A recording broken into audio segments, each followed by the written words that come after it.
नमस्कार विद्यार्थी मित्रांनो, मी आदित्य गवळी स्वागत करतोय आपलं टुवर्ड्स ऍग्रिकल्चर या आपल्या युट्यूब चॅनलमध्ये.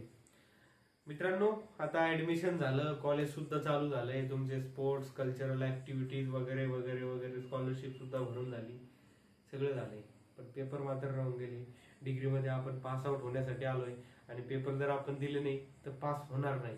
हा एक महत्वाचा क्रायटेरिया आहे. आणि पेपर आले म्हटल्यावर मग तुम्हाला फ्रस्ट्रेशन, टेन्शन या सगळ्या गोष्टी त्या ठिकाणी आल्यात. ऍग्रिकल्चरला आलात म्हटल्यावर हे तर होणारच. तर बिलकुल टेन्शन घ्यायचं नाही, फ्रस्ट्रेशन घ्यायचे काय नाही. तुमचा भाऊ तुमच्यासोबत आहे.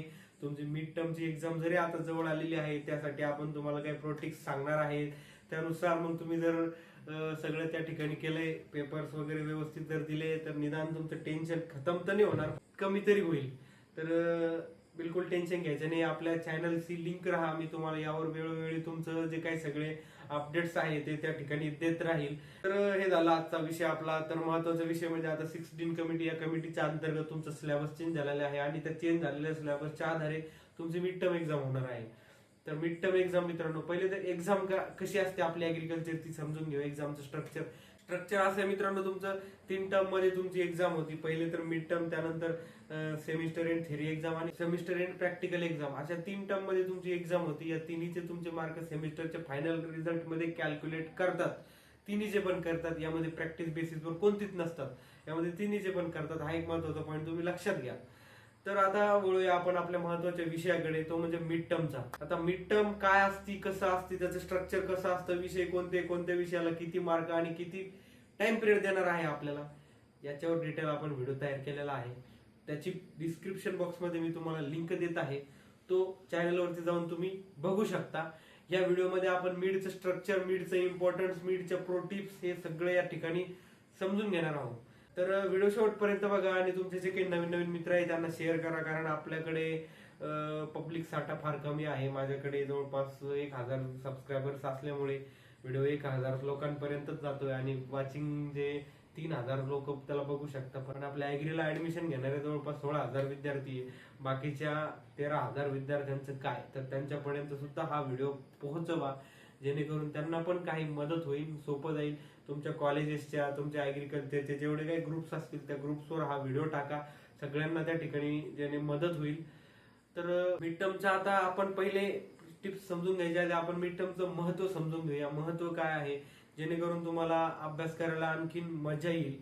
तर यामध्ये महत्वाचं म्हणजे मित्रांनो, मिड टर्म जी आहे ती तुमची खूप इम्पॉर्टंट मानल्या जाते. त्याचं कारण असं आहे की याचे सेमिस्टर एंडच्या सेमिस्टर एंड मध्ये याचे मार्क कॅल्क्युलेट करतात, तुमच्या फायनल रिझल्ट मध्ये याचे मार्क कॅल्क्युलेट करतात. त्यामुळे मिडला जितके जास्त मार्क असतात तितका तो विषय स्कोरिंग होतो, किंवा मग तितका जर एखाद्याचा विषय बॅक पडायला आले तर तो बॅक पडण्यापासून वाचतो. त्यामुळे बहुधा तुम्ही तुमच्या सिनियर्सला जरी विचारलं तर मिडचं महत्व कुणीही तुम्हाला खोटं सांगणार नाही. हे रिअल आहे, जेन्युन आहे. ज्या विद्यार्थ्यांचे विषय बॅक पडलेले आहे त्यांना जाऊन विचारलं तर कारण तर ते एक सांगतील की मिड मध्ये मार्क कमी होते. थोडं तुरळक रिझल्ट असे असतात की त्यांना वेगळे त्यांचे कारण असतात. पण मिड मध्ये मार्क जर कमी असतील, 4, 3, 1, 2, तर 100% तुमचा विषय बॅक पडतो, असं या ठिकाणी तज्ञांचं सांगणं आहे. आता आणि माझ्या अनुभवानुसार तेच होत आहे. जर तुम्ही प्रॅक्टिकलला सेमिस्टर एंडला केलाय तर अभ्यास तर होऊ शकतं, पण मिडला जर तुमचा चांगले मार्क असतील, चांगला स्कोर असतील, तर तुमचं एक बॅकबोन तुमचं तयार होतो. त्यानंतर दुसरी महत्वाची गोष्ट म्हणजे मिड टर्मचा सिलेबस. मित्रांनो, मिड टर्मचं कसं आहे, कालावधी खूप आहे तुम्हाला आणि नवीन नवीन सगळेच विद्यार्थी अभ्यास करतात, कुणी या अभ्यासापासून दूर राहत नाही. तुमचा त्या ठिकाणी मिडला पोर्शन जवळपास आता आपल्याला एका कोर्समध्ये 10, 11, 12, 13 चॅप्टर्स आहे. तर जवळपास 5 ते 6, 7 चॅप्टर्स तुमचे मिड टर्मच्या एक्झामला कव्हर होणार आहे. म्हणजे सेमिस्टर एंडला तुमचा जो अभ्यास करायचा, तुमचा जो पोर्शन होता तो कमी होतोय. आता जर तुम्ही चांगला अभ्यास केला तर सेमिस्टर एंडला तुम्हाला जास्त अभ्यास करायची किंवा जास्त करायची गरज नाही. त्यामुळे आता जेवढ्या चॅप्टरचं केला त्यांना फक्त रिव्हिजन देऊन सेमिस्टरच्या एंडच्या टायमाला तुम्ही नेक्स्ट चॅप्टर ट्राय करू शकता. आता जर तुम्ही डिटेल अभ्यास केला त्या 5-6 चॅप्टरचा, तर तुमच्या वेळ भरपूर आहे आणि तुमचा टाइम जास्त असल्यामुळे अभ्यास पण डिटेल होतो आणि सेमिस्टर एंडला मग तुम्हाला पुढचा अभ्यास करायची त्या ठिकाणी गरज असते. याला नुसतं रिव्हिजन देऊन हा पोर्शन तुम्ही संपू शकता.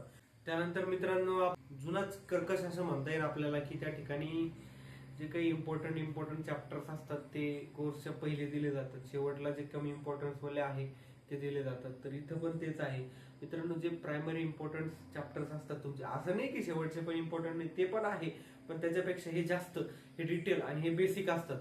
त्यामुळे हे बेसिक्स चॅप्टर तुमचे या मिड टर्मच्या सिलेबसमध्ये कव्हर होणार आहे. बेसिक्स चॅप्टर जर तुम्ही डिटेल केले तर ते डिटेल तुमचा अभ्यास होऊन जातो, आणि तो अभ्यास तुम्हाला नुसता मिडला नाही, नुसतं सेमिस्टरला नाही, तर पुढे भविष्यात तुम्ही कॉम्पिटेटिव्ह देणार असाल, एफओ देणार असाल, एमपीएससी देणार असाल, वगैरे वगैरे वगैरे, पीजी देणार असाल, तर त्या ठिकाणी कामी येतो. कारण आज पण जर बघितलं तर जे फर्स्ट सेमिस्टरला सेकंड सेमिस्टरला कोर्स झाले होते ते फार मेजर, फार इम्पॉर्टंट आणि फार बेसिक सब्जेक्ट आहे, त्यांच्या बेसिसवर नेक्स्ट कोर्स जो आहे तो डिझाईन केलेला असतो. त्यामुळे हा basic part, basic important plus marking scoring, हा पार्ट तुमचा त्या ठिकाणी कव्हर होतोय.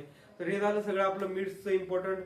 मिड्सचं आणखी भरपूर इम्पॉर्टन्स आहे, ते सांगत बसलो तर वेळ पुरणार नाही, त्यामुळे आपण महत्वाच्या टॉपिक कडे वळूया. काय तुम्हाला 2-3 मी प्रो टिप्स देतो, त्या टिप्सच्या आधारे तुम्हाला नक्कीच चांगले मार्क पडतील किंवा पेपर सोपे जातील.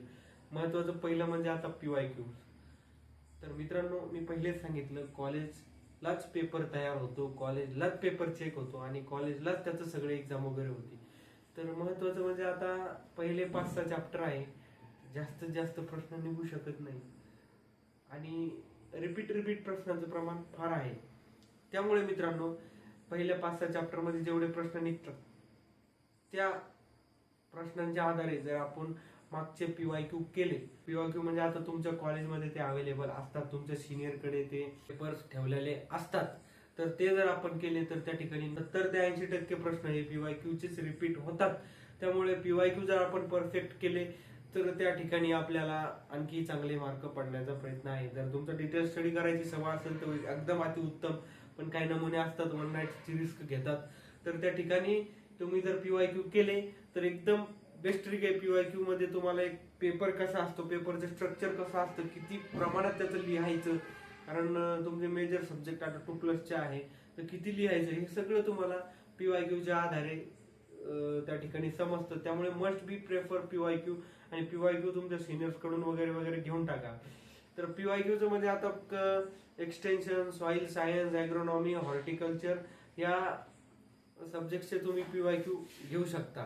पण राहिले आता तुमचा ॲग्रो 112 जो की नवीन आहे तुम्हाला, आणि त्यानंतर एक एक्सटेन्शन 112 तो कम्युनिकेशन स्किल्स, तो एक त्या ठिकाणी आहे.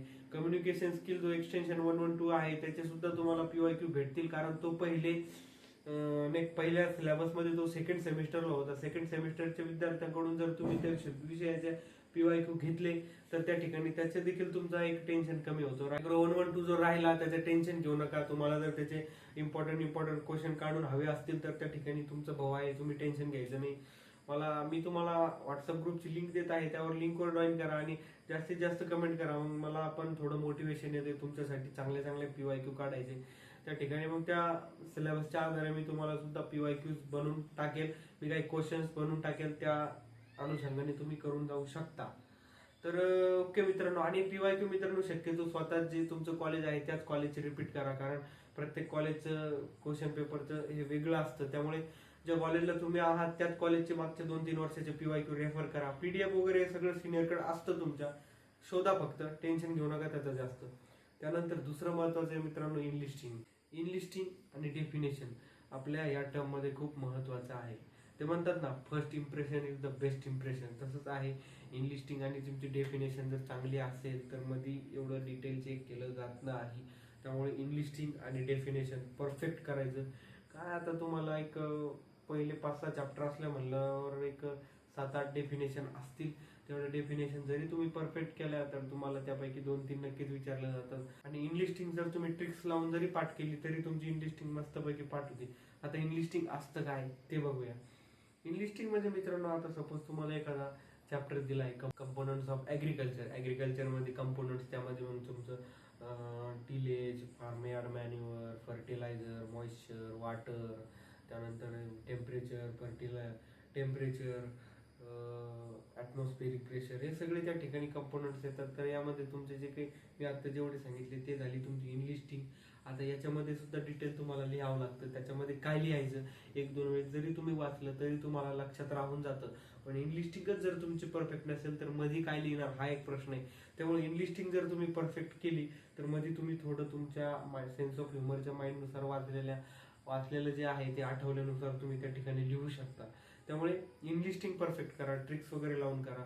प्रत्येक चॅप्टरमध्ये एक दोन इनलिस्टिंग आहे तेवढ्या ट्रिक्स लावून वगैरे परफेक्ट केल्या तर होऊन जातं. आणि डेफिनेशन तेवढी परफेक्ट करा. आणि तिसरं महत्वाचा पॉईंट म्हणजे मित्रांनो, तुमचे जे आन्सर आहे, आता आपल्याला 12वी पर्यंत सवय होती की मस्त एवढा पॅरेग्राफ असे लिहायचे पेपरमध्ये, आपलं इम्प्रेशन असतं की मग ते चेक केले की जास्तीत जास्त मार्क आपल्याला पडतात.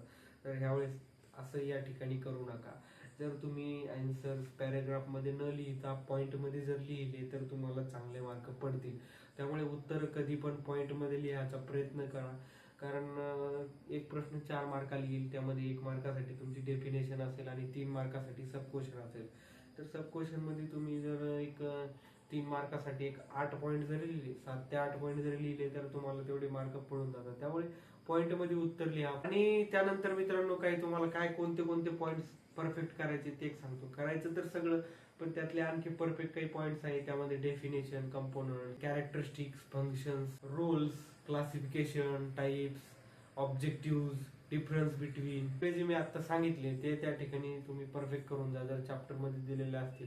कारण त्याच्यावरच तेच जास्त विचारले जातात. तुमचं आहे आता तुमचं एक्सटेन्शन मध्ये what is the function of leader, what is the difference between primary group आणि सेकंडरी ग्रुप, असेच प्रश्न जास्त विचारले जातात. त्यामुळे एवढे जे पॉईंट सांगितले मी ते परफेक्ट करून जा, त्या ठिकाणी तुम्हाला नक्की त्याचा फायदा होईल. आणि बस आजच्या व्हिडिओमध्ये एवढंच. सगळ्यांना मिडसाठी ऑल द बेस्ट.